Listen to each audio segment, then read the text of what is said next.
Generali Muhozi ejo bundi yagize atya ajya i Kinshasa abonana na Tshisekedi baraganira. Mu byo baganiriye mu by'ukuri bagarutse ku bijyanye n'umutekano n'ubundi mu burasirazuba bwa Kongo, cyane ko hari operasiyo abakongomani cyangwa se FARDC ifatanyamo na UPDF igisirikare cya Uganda.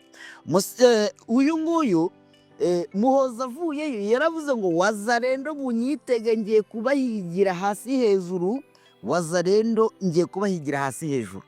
Ikintu cyabayeho wazarendo zagize ngo Muhoza ari gukina, none ndakubwiye ngo yazigabyeho igitero simusiga. Ubu ngubu ngo rwambikanye hagati ya UPDF ndetse na wazarendo, ibintu bwanye nkoyoyo.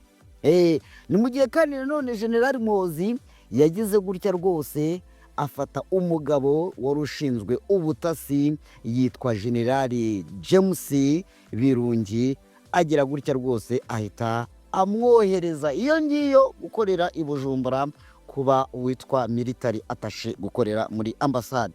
Ni mu gihe kandi uwitwa Obasanjo Olusegunoze ari perezida cyangwa se wigeze kuba perezida wa Nigeria, yageze gutya nyuma yo kuva muri village Urugwiro abonanye na perezida Kagame, yagize gutya ajya ni Kinshasa abonana na perezida Tshisekedi, nawe bagira ibyo baganira. Mwibutse ko uyu mugabo ni umwe mu bahuza n'ubundi bashyizweho na EAC na SADC, barimo ndetse na Uhuru Kenyatta n'abitwa ba Zewede n'abandi batandukanye. Ngayo nguko rero, reka noneho shimire wakoze subscribe, wowe utarayikora nyabona nicyo gihe ni nako kanya, ubundi ngohe ikaze twite twimanukira muri aya makuru mba naguteguriye atandukanye ya diplomasi, umutekano n'ubutabera.